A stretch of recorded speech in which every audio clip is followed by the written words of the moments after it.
అసలు ఈ orange economy అంటే ఏంటి? It is nothing but creative economy.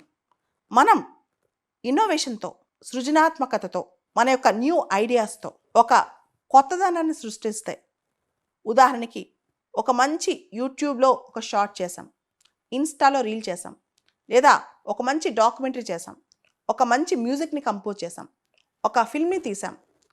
ఇవన్నీ కలిపితే దీన్నే ఆరెంజ్ ఎకానమీ అంటారు.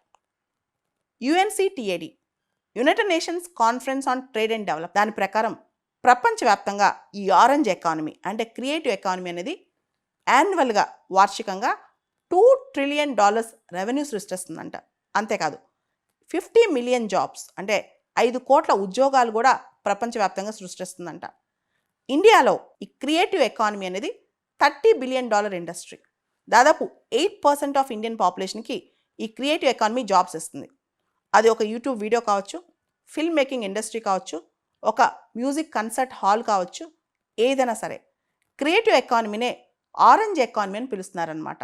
మన ఇంటలెక్ట్తో, మన క్రియేటివిటీతో ఏదైనా ఒక కొత్తదనాన్ని క్రియేట్ చేసి, దాని ద్వారా వెల్త్ని క్రియేట్ చేసి ఉద్యోగాలు సృష్టిస్తే దాన్నే క్రియేటివ్ ఎకానమీ లేదా ఆరెంజ్ ఎకానమీ అంటారు.